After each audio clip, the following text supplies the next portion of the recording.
Hello to everyone, जय Hind students. मेरा नाम है अतुल रहमान और आज आपके लिए ये बहुत ही ज़बरदस्त सेशन मैं आपके लिए लेके आया हूँ। इस सेशन में भाई आप सभी बच्चों के लिए एक बहुत ज़बरदस्त नॉलेज है, इंफॉर्मेशन है। आपको पता होना चाहिए कि जिस चीज़ के अंदर आप सर्विस देने वाले हैं, आप सीआरपीएफ में जाएंगे या तो बीएसएफ में जाएंगे या फिर भाई आप सीएसएफ के अंदर जाएंगे या फिर किसी भी फौज के अंदर जा सकते हैं।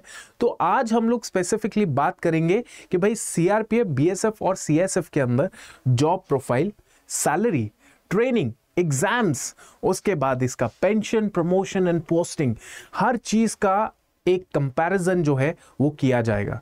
तो आई होप आपको ये वीडियो पसंद आएगी। यार पहले आप लाइक वाइक और शेयर करना जाने दो, मतलब मत करो, ठीक है। तुम कम से कम कमेंट सेक्शन में एक बार ये लिख दो, जय हिंद, ठीक है। क्योंकि पूरी फौज जो है वो यूनाइटेड रहती है सिर्फ एक ये दो वर्ड्स की वजह से, जय हिंद की वजह से।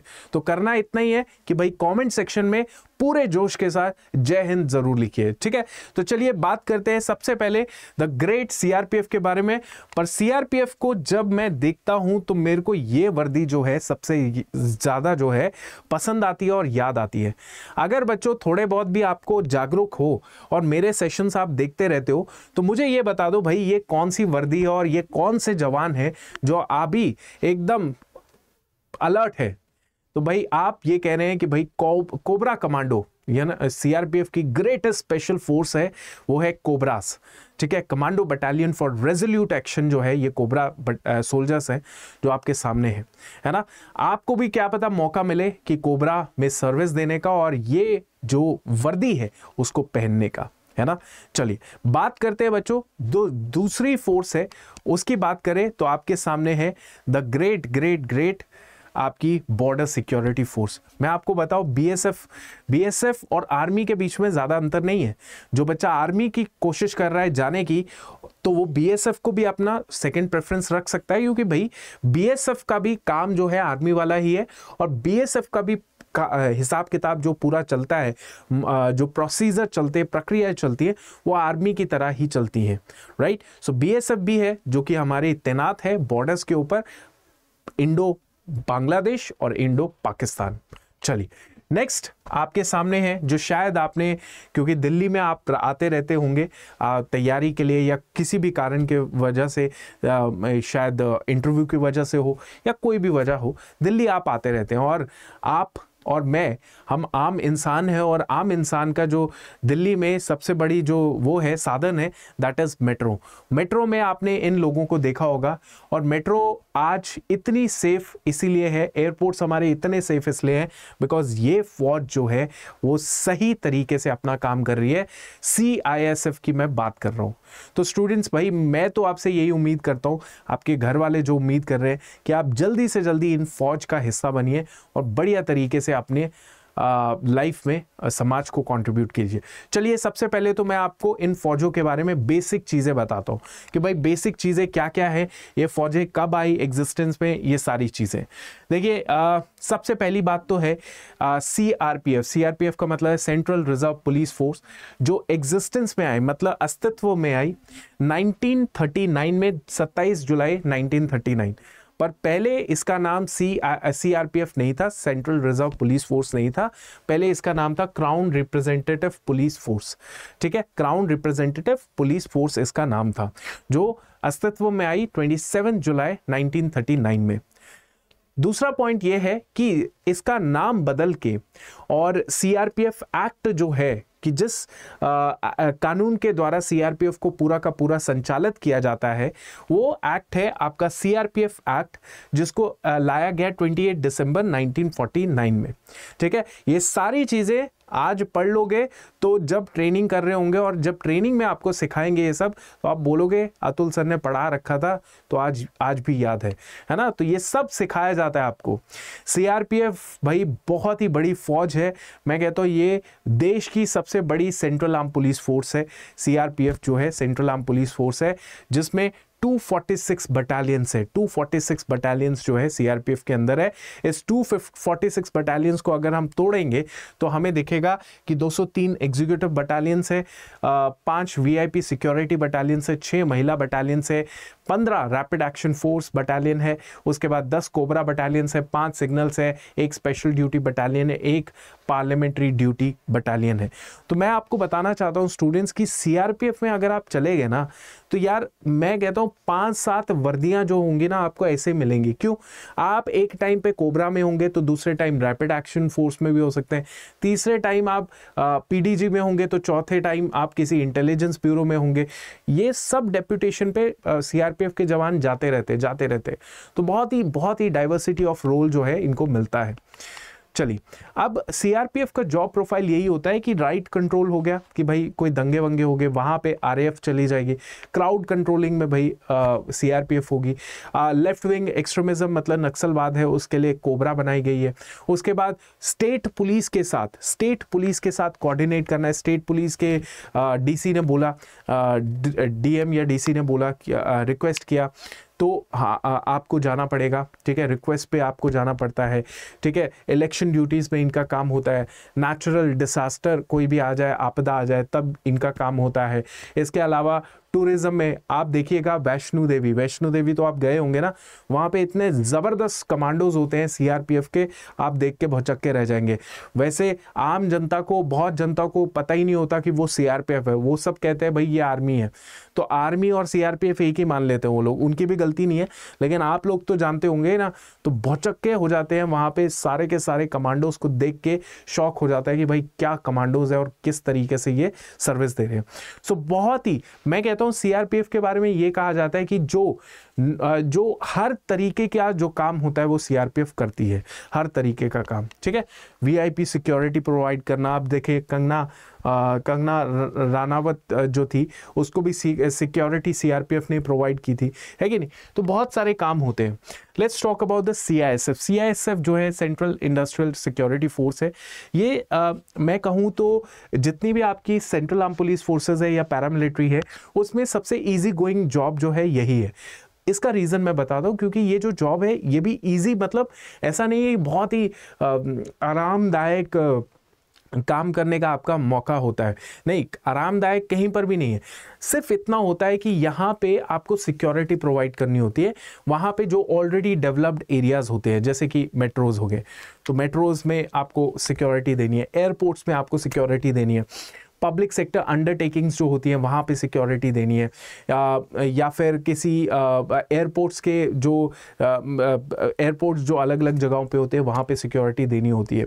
तो ये सिक्योरिटी देने वाला काम है विच इज़ कंपैरेटिवली बाकी फोर्सेस के ईजियर रहता है। अब बात करें तो it is always peaceful.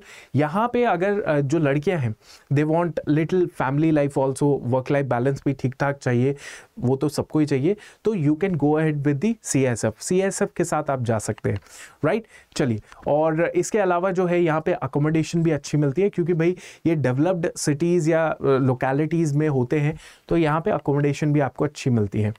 CISF के बाद हम लोग बात करते हैं बीएसएफ की। बीएसएफ जो है सेकंड बिगेस्ट फोर्स है आफ्टर सीआरपीएफ। बीएसएफ जो आती है बड़ी फोर्सेस में, बीएसएफ सेकंड नंबर पे आती है। इसका काम है कि बॉर्डर प्रोटेक्ट करना, जो इंडो बांग्लादेश है एंड इंडो पाकिस्तान बॉर्डर्स है। इसके अलावा भी ये जो फोर्सेस होती है बीएसएफ की, ये आर्मी के साथ बहुत अच्छे से कोऑर्डिनेट करती है, तालमेल बैठा के रखती है, जॉइंट इनके एक्सरसाइजेज होती है आर्मी और बीएसएफ की।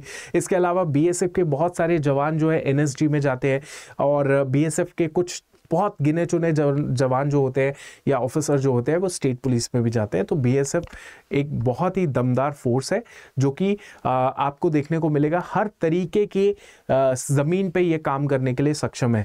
क्योंकि आपको मैं बताना चाहता हूँ कि जैसे फॉर एग्जांपल बीएसएफ जो है जो रेगिस्तान है वहाँ पर भी होती है, बीएसएफ वहाँ पर भी है जहाँ पे पूरा दलदल वाला एरिया है, इंडो बांग्लादेश वाले एरिया में यू विल फाइंड बहुत सारा दलदल एरिया है, वहाँ पर भी देखने को मिलेगा। बीएसएफ पहाड़ी एरिया में भी काम कर रही है, बीएसएफ समुद्री इलाके में भी काम कर रही है, आपको मैं बता दूं, ठीक है। चलिए, सो बच्चों इतना हमने देख लिया। अब जॉब प्रोफाइल देख ली हमने, देख लिया कि भाई कैसे कैसे आप जो है बीएसएफ, सीआरपीएफ, आईटी, सीएसएफ में आप देखें बेसिक इनके बारे में क्या है। सैलरी की बात करूं, एक कांस्टेबल की जो सैलरी होती है वो सैलरी आपकी 21,700 से शुरू होती है, मैक्सिमम 69,100 तक जाती है। इसमें 21,700 जो रुपया है वो बेसिक है, तो इसमें अलाउंसेस ऐड हो जाएंगे। जब अलाउंसेस ऐड हो जाएंगे तो लगभग जो सैलरी बनेगी आपकी वो 35 से 38,000 आपकी बनेगी। तो एक कांस्टेबल है, जो बच्चा है जो कांस्टेबल की तैयारी कर रहा है, तो उसको 35 से 40,000 जब सैलरी मिलेगी तो भाई उसके लिए बहुत होगी वो सैलरी, क्योंकि इन फौजों के अंदर आपका खुद का खर्चा नहीं होता, सारा खर्चा खाने पीने रहने का सारा खर्चा सरकार उठाती है, फौज उठाती है। समझ गए आप लोग? तो ये आपका सेविंग ही जाता है। ठीक है, अगर मैं इंस्पेक्टर की सैलरी की बात करूं तो इंस्पेक्टर की सैलरी लगभग 45,000 से लेकर 48,000 तक के बीच में रहती है, 45 से 48,000 के बीच में रहती है, डिपेंडिंग ऑन अलाउंसेस कितने उसको मिल रहे हैं, राइट। और अगर मैं आगे जाके असिस्टेंट कमांडेंट की बात करूं तो उसकी जो सैलरी होती है वो लगभग 65 से 70,000 के बीच में होती है। सो 65 से 70,000 असिस्टेंट कमांडेंट की होती है। आप 45 से 50,000 लगा लीजिए सब इंस्पेक्टर की, और आप लगा लीजिए 35 से 38,000 जो होगी आपकी कांस्टेबल की होगी। चलिए, इसके बाद हम लोग बात करते हैं बेटा प्रमोशन की, या किस तरीके से आप जा सकते हैं। सबसे पहली बात है कि कांस्टेबल रैंक होता है, यहाँ पे सबसे निचला रैंक होता है, फिर हेड कांस्टेबल होता है, हेड कांस्टेबल के बाद एएसआई होता है, फिर एसआई होता है, एसआई के बाद इंस्पेक्टर, और फिर उसके ऊपर होता है असिस्टेंट कमांडेंट। नाउ अगर आपका रिक्रूटमेंट होगा इन फौज के अंदर तो या तो कांस्टेबल रैंक पे होगा, ठीक है, कुछ केसेस में हेड कांस्टेबल रैंक पे भी होता है, ठीक है, बाकी आपका सब इंस्पेक्टर लेवल पे होगा और असिस्टेंट कमांडेंट पे होगा। तो जो सबसे बड़ी बड़ी रिक्रूटमेंट्स आती हैं उसमें आपका 3 लेवल पे होता है, एक कांस्टेबल, एक सब इंस्पेक्टर और एक असिस्टेंट कमांडेंट लेवल पे होता है। नाउ एक और चीज मैं आपको बता देता हूं, असिस्टेंट कमांडेंट का जो एग्जाम होता है वो सीएपीएफ असिस्टेंट कमांडेंट होता है, यूपीएससी कंडक्ट करती है वो एग्जाम, ठीक है। सब इंस्पेक्टर का जो एग्जाम होता है वो एसएससी कंडक्ट करती है सीपीओ नाम से, ठीक है। सीपीओ जो है सेंट्रल पुलिस ऑर्गेनाइजेशन के नाम से जो है सब इंस्पेक्टर का एग्जाम कंडक्ट किया जाता है। और कांस्टेबल का जो एग्जाम है ये अलग अलग, जो एक तो एसएससी होती है जो सब इंस्पेक्टर का एग्जाम कंडक्ट करती है और कांस्टेबल का भी, और दूसरा ये अलग अलग जो फोर्सेस होती है ये अपने लेवल पे भी कंडक्ट करते रहते हैं एग्जाम को, ठीक है। अब देखिए, इसके अलावा मैं आपको सबको बता दूं कि मैंने पेंशन भी अपने थंबनेल में लिखवाया है। पेंशन इसलिए लिखवाया है क्योंकि बच्चों इनको पेंशन नहीं मिलती। तो आप बोलेंगे सर अब जले पे क्यों नमक छिड़क रहे हैं, पेंशन नहीं मिल रही है, तो सर ये तो गलत है, पेंशन मिलनी चाहिए। पर आप मुझे एक चीज बताइएगा, बहुत ध्यान से बताइएगा, पेंशन आपको नहीं मिलती है ना, पेंशन जो है आपको नहीं मिलती, लेकिन आप मुझे इतना बताइए कि आपको इन फोर्सेस में आके 60 साल तक जो है आप सर्विस करेंगे, 60 इयर्स तक की सर्विस होती है बच्चों। और फौज के अंदर जो है आफ्टर 50 इयर्स, 50 साल के बाद जो है आपको रिटायर कर दिया जाता है, रिटायर लेनी होती है। तो 50 साल के बाद जो 10 साल आप जो है एक्स्ट्रा कमा रहे हो बाकी के मुकाबले, और आप बोलेंगे सर अब तो अग्निवीर आ गया, अब तो गेम ही पलट गई है कि नहीं, अब तो गेम ही पलट गई है। तो बिल्कुल सही बात है यार, अब तो सब गेम ही पलट गई है, आप 60 साल तक सर्विस करोगे, उससे ज्यादा और क्या चाहिए बंदे को। दूसरी बात यह है कि मैंने यहाँ पे दिल्ली हाई कोर्ट आपका लिखा है, इसका रीजन यही है कि दिल्ली हाई कोर्ट ने बोला है कि जो पेंशन आर्म्ड फोर्सेस को लागू होती है, जैसे आर्मी, नेवी, एयरफोर्स के जवानों, ऑफिसर्स को लागू होती है, वही पेंशन जो है इनके लिए भी लागू होनी चाहिए जो सेंट्रल आर्म पुलिस फोर्सेस में आते हैं, सीआरपीएफ, बीएसएफ, आईटीबीपी, ये सब सीएपीएफ से, इनमें भी पेंशन लागू होनी चाहिए। समझे कि नहीं समझे? तो दिल्ली हाई कोर्ट का तो ये बयान आ चुका है, ये जजमेंट आ चुकी है, गवर्नमेंट को इसके अगेंस्ट बोलना है कि क्यों नहीं होनी चाहिए ये सब, बट कोर्ट ने तो सीधा सीधा बोल दिया कि भाई होनी चाहिए, ठीक है।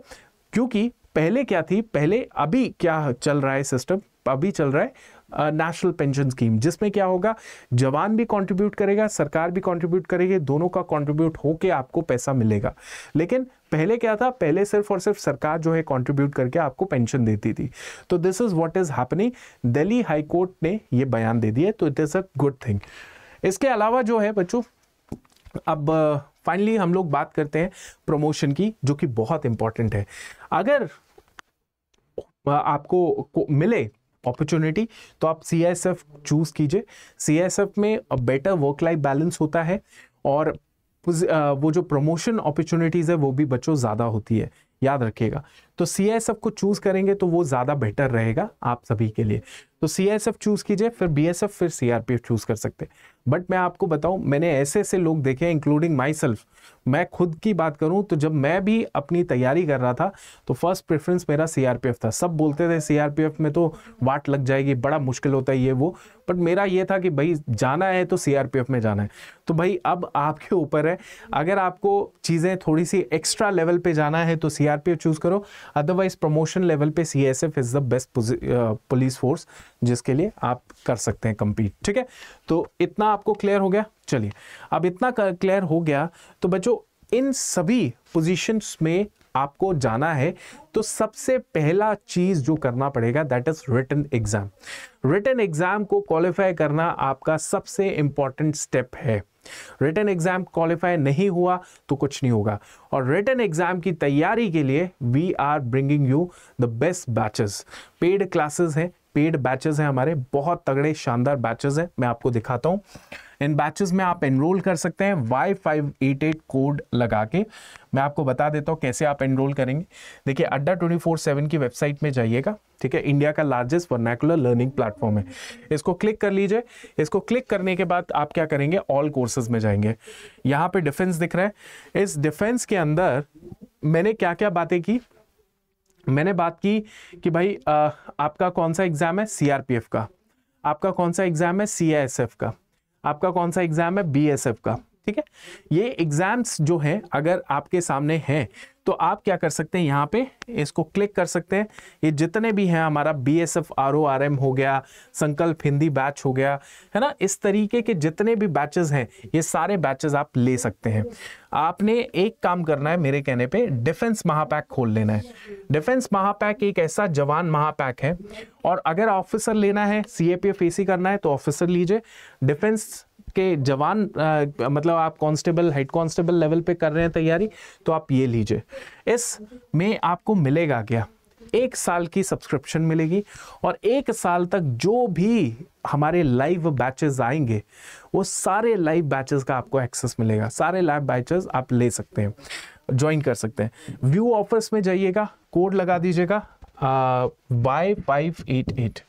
जैसे आपने ये कोड लगाया, जैसे आपने ये कोड लगाया, कौन सा कोड है, यस Y588 कोड लगा दीजिए, अप्लाई कर दीजिए। ये बच्चों बैच जो 10,000 का है ये 2299 का हो जाएगा। सो ये बेस्ट तरीका है, ये कोड लगा के आप डिफेंस के किसी भी बैच में हाईएस्ट डिस्काउंट पा सकते हैं और हाईएस्ट तरीके से तैयारी कर सकते हैं। सो आई होप आपको सेशन पसंद आया हो। Thank you so much.